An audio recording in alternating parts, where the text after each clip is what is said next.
신바람 사연 아파트, 오늘의 사연 시작하겠습니다. 안녕하세요. 저는 미국에서 살고 있는 결혼 5년차 무자녀 30대 여성입니다. 저와 남편은 한국에서 만나 1년 정도의 연애를 했어요. 그러던 중 남편이 주재원으로 발령이 났고요. 남편은 저에게 혼자 가고 싶지 않다며 프로포즈를 했고, 저는 다니던 회사를 관두고 남편 하나만 보고 미국에 같이 오게 되었어요. 갑자기 결정된 탓에 혼인신고만 부랴부랴 하고 결혼식도 제대로 하지 못했어요. 이를 딱하게 여긴 친정에서 정착비로 쓰라시며 5천만 원을 준비해 주셨어요.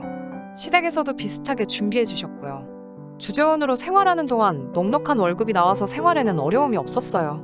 저희는 나중을 위해 양가에서 마련해 주신 현금은 쓰지 않고 그냥 두었어요. 그렇게 어느새 주재원 생활이 끝나갈 무렵 남편은 미국 기업에서 스카우트 제의를 받았고, 그렇게 저희는 미국에 정착하게 되었죠. 시부모님께서는 저희가 미국에 정착한 이후로 1년에 한 번씩 오셔서 한 달에서 2달 정도 계시다 가세요. 자식 보고 싶어서 오시는 건 당연한 거니까 저희도 시부모님이 오실 때마다 좋은 추억 만드시라고 현지 관광도 보내드리고 크루즈 여행도 보내드리고 했어요. 둘 다 시간적으로 여유가 있는 건 아니라서 매번 같이 다니지는 못했지만 저희가 할 수 있는 선에서는 최선을 다했지요. 그래서인지는 몰라도 시부모님과 저희 부부 사이에는 큰 문제가 없었어요. 그때까지만 해도 말이죠. 문제는 신우랑 동서가 절 자꾸 못된 사람으로 몰아가는 것 같았어요. 신우랑 동서는 제가 대학원 공부를 시작한 걸 알더니 저에게 아줌마가 이제 와서 무슨 공부를 또 한다고 그러냐며 비꼬더라고요. 그러면서 그렇게 스트레스 받는 일만 골라서 하니 애가 안 들어서는 게 아니겠냐며 제 아픈 속을 긁더라고요. 한 번은 제가 말하면서 저도 모르게 영어를 썼나 봐요. 그러자 저한테 미국 물 좀 먹었다고 유세 떠냐고 비웃더라고요. 할 말이 없었죠. 그런데 언젠가부터 신우가 농담 반 진담 반으로 첫째가 중학생이 되면 저희에게 애를 보내겠다고 말버릇처럼 말하더군요. 현지에서 대학교까지 보낼 거라면서요. 제가 현지에서 학교를 보낼 거면 유학원을 통하면 된다고 알아보시라고 말하니까, 아니 가족이 거기에 있는데 왜 유학원에다가 큰 돈을 써서 보내냐고 펄쩍 뛰더라고요. 뭐하러 헛돈을 쓰냐면서 말이에요. 처음엔 제가 정말 미안해하며 안 된다고 상황 설명을 완곡하게 몇 번이고 했어요. 근데 이건 무슨 소기의 경읽기도 아니고 그럴 때마다 우리 애는 혼자서도 똑 부러지고 아침에 애 깨워서 등하교만 시켜주면 되고 어차피 매일 먹는 밥 너네들 먹을 때 숟가락 하나만 더 놔주면 되는 건데 그게 그렇게 어렵냐며 저에게 따지듯 묻는데 어이가 없더라고요. 미국에서는 어린애가 혼자서 할 수 있는 일이 많지도 않고요. 전부 다 부모가 차로 태우고 다녀야 하고 챙겨줄 것도 많거든요. 한국만큼 안전하지도 않고요. 이런 상황을 설명을 해도 막무가내로 밀어붙이더라고요. 결국 제가 꾹꾹 화를 참으면서 절대로 안 된다고 못을 박았더니 그 부분이 힘들면 이제는 자기도 같이 올 테니 아예 방 한 칸만 내놓으라는 식이더군요. 급기야는 이 소식을 들은 동서도 압수해서 자기도 딸하고 같이 오겠다며 넷이서 한 방 쓸 거고 애들 등하교도 본인들이 다 시킬 거니 전 신경 쓸 거 하나도 없다고 하는 거예요. 졸지에 남도 아니고 시댁 식구 4명이 이 집에 눌러 살겠다는데 어떻게 신경을 안 써요. 무엇보다 신우랑 동서 둘 다 영어가 하나도 안 되고 운전도 못하기 때문에 결국엔 저랑 신랑이 다 나서서 도와줘야 할 판이거든요. 저는 결국 이 일은 더 이상 제 소관이 아니라는 생각에 남편에게 알아서 하라고 넘겼어요. 며칠 뒤 남편이 어떻게 얘기했는지는 모르겠는데 신우와 동서한테 이메일이 왔더군요. 저더러 외동이라 이기적이고 정이 참 없는 사람이라면서 저 때문에 자기들하고 제 남편하고 사이만 불편해졌다고 하더군요. 이런 상황이 참 그렇다 라고 표현을 하대요. 저는 굳이 답장할 필요를 느끼지 못했어요. 차라리 이렇게 저 혼자만 나쁜 사람 되고 끝나는 이야기기를 바랬거든요. 그런데 제가 연락을 더 이상 하지 않으니까 이번에는 시어머니한테 연락이 오더군요. 아무리 제가 시어머니께 딸 같은 며느리처럼 대해도 결국 신우랑 동서의 입장이 먼저 갔더라고요. 일단 시작은 시어머니도 저랑 남편이 바쁘고 힘들게 사는 것도 알기 때문에 엄마로서 마음이 아프다였지만 결국 딴 사람도 아니고 한 가족인데 방 한 칸 내어주는 게 그렇게 어렵냐는 본론이 나오더군요. 그러면서 하시는 말씀이 어차피 지금은 한국도 미국도 피차 힘든 건 마찬가지니까 너네가 잘 준비해서 내년까지 우리 손주들 학교 문제없이 잘 다닐 수 있게 미리미리 준비해 놓으라고 하시더군요. 신우나 동서 때문에 제가 정 불편하면 시어머니가 직접 애들을 데리고 오시겠다는 거예요. 그 이야기를 듣는 순간 머리에서는 수만 가지 생각이 들더라고요.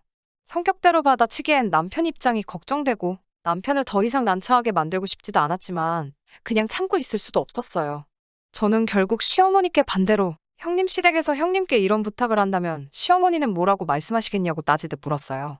형님이 하루에 몇 시간 잠도 제대로 못 자면서 동동거리고 사는데 거기다 이런 부탁을 하면 뭐라고 하실 거냐고요. 솔직히 운전도 못 하시고 말도 하나도 안 통하는 곳에 오셔서 어떻게 손주들을 돌본다는 말씀이시냐고 물었네요. 이 대화를 그대로 남편에게 설명했고 남편에게 하고 싶은 대로 하라고 했어요. 남편은 자기 가족들이 이런 부탁을 했다는 사실 그 자체에 너무 부끄러워하고 자존심도 많이 상한 것 같더라고요. 그런 남편의 모습을 보고 있자니 저도 더 이상 뭐라고 하기가 힘들더라고요. 저는 이 문제로 여러 사람과 이야기하는 게 너무 피곤해서 그냥 이제는 될 대로 되라는 기분이었는데 일이 걷잡을 수 없이 커지고 말았어요. 남편이 시어머니에게 연락을 하기도 전에 시어머니께서 한국에 계신 저희 어머니께 연락을 하셨더라고요. 정중하게 부탁하는 어투였지만 결론은 제가 외동으로 자라서 가족 간의 도리를 모르는 것 같으니 싸부인이 잘 타일러 달라는 내용이었어요. 그리고 남편 기죽이지 말고 타양살이하며 생고생하는 남편 좀 보듬어주게 하라는 당부도 있더군요. 지금까지 일에 대해 전혀 모르던 저희 친정 어머니께서는 저와 신랑에게 자초지종을 물으시곤 저보다 더 분개하셨어요. 결혼할 때도 사실 양쪽 집안 간 크고 작은 마찰이 있었지만 저희 부부의 행복이 먼저라며 많이 참고 양보하셨는데 이런 연락을 시댁에서 해오니 얼마나 황당하셨겠어요. 화를 삭히신 저희 어머니가 가장 먼저 꺼내신 말씀은 남편에게 중간에 끼어서 가장 곤란하고 마음 아프겠다며 이해한다고 말씀하시더군요.